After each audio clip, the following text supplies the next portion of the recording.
ప్రకాశం జిల్లా చీమకుర్తి పట్టణానికి చేరుకున్న ఎస్ఎఫ్ఐ సైకిల్ యాత్ర. ఈ సైకిల్ యాత్ర 28వ తేదీ ఆగస్టు నెల గిద్దలూరులో ప్రారంభమై 7వ రోజు చీమకుర్తి పట్టణానికి చేరుకుంది. చీమకుర్తిలోని బాలుర ఎస్సీ హాస్టల్, బీసీ హాస్టల్ మరియు మాగుంట సుబ్బరామిరెడ్డి జూనియర్ కాలేజీ విద్యార్థులతో మాట్లాడి అక్కడి నుండి కొండేపి బయలుదేరారు. ఎస్ఎఫ్ఐ జిల్లా ఉపాధ్యక్షుడు సిహెచ్ వినోద్ మాట్లాడుతూ, నూతన విద్యా విధానం వలన చదువుకునే విద్యార్థులు పడుతున్న ఇబ్బందుల గురించి మరియు విద్యార్థులు చెడు వ్యసనాలకు బానిస అవ్వకుండా మత్తు పానీయాలు విద్యార్థులు దూరంగా ఉండి మంచి నడవడికతో స్టూడెంట్స్ మెలగాలని స్టూడెంట్స్కి తెలియజేశారు.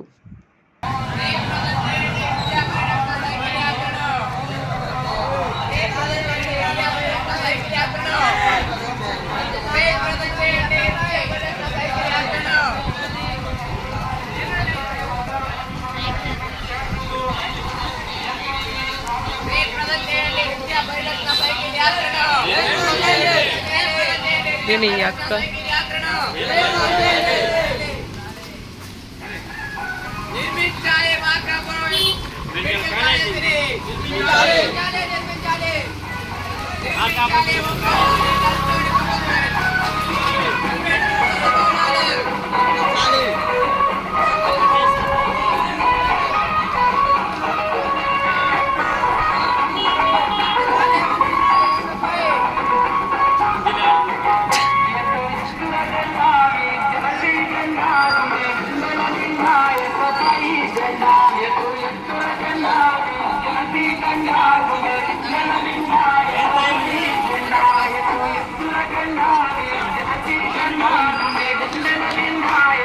విద్యని రద్దు చేస్తే జరిగే నష్టం ఏంటి?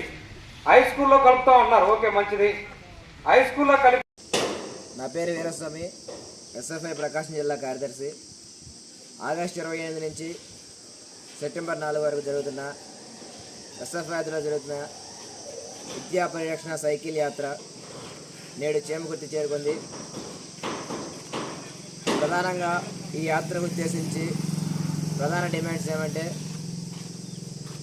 ప్రకాశం జిల్లాలోని యూనివర్సిటీ, అలాగే IIIT, నిర్మాణంలో ఆగిపోయిన మార్కాపురం మెడికల్ కాలేజు, వీటన్నిటి నిర్మించాలని, అలాగే జియో నెంబర్ 77 తీసుకొచ్చి పేద విద్యార్థులని ఉన్నత చదువులకి దూరం చేస్తున్నటువంటి జియో నెంబర్ 77 రద్దు చేసి పీజీ చదువుకోవడానికి విద్యార్థులందరికీ అవకాశం కల్పించాలని, అలాగే ప్రభుత్వ విద్యా సంస్థల్లో చదివే విద్యార్థులందరికీ ఉచిత బస్ పాస్ ఇవ్వాలని, తర్వాత చూసుకుంటే హాస్టల్ మెస్ ఛార్జీలు ఒక విద్యార్థికి ఒక నెలకి 1600 ఇస్తున్నారు, వాటిని 3000 పెంచాలని డిమాండ్ చేస్తున్నాం.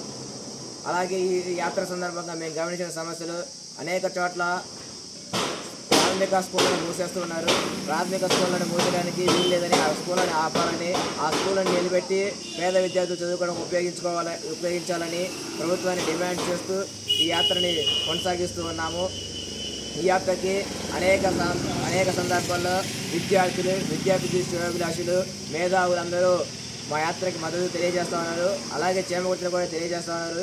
విద్యార్థులందరూ మాకు వచ్చి మద్దతుగా ర్యాలీలు లాంటివి రావడం కానీ, ప్రతి చోట విద్యార్థులతో మాట్లాడుతున్నప్పుడు అన్నా మేము మీతో రావచ్చా, అన్నా మేము మీతో ఉండొచ్చా అని అనేక సందర్భాల్లో మాట్లాడుతూ ఉన్నారు. వీటన్నిటిని దృష్టిలో పెట్టుకొని విద్యార్థులకి మంచి జరిగేలా, విద్యార్థులు తప్పు దవలకు పోకుండా, విద్యార్థులు మాదక ద్రవ్యాలకి అలవాటు కాకుండా, మాదక ద్రవ్యాల వ్యసనాల లాంటి ప్రాంతాల్లోకి పోకుండా చూసుకోవడానికి ఈ యాత్ర నిర్వహిస్తూ ఉన్నాం. ఈ యాత్రలో భాగంగా అనేక చోట్ల ఈ విషయాలు కూడా చెప్పాము. మత్తు పదార్థాలకు దూరంగా ఉండాలని. ఈ యాత్ర ఇంకా ముందుకు కొనసాగుతూ ఉన్నది.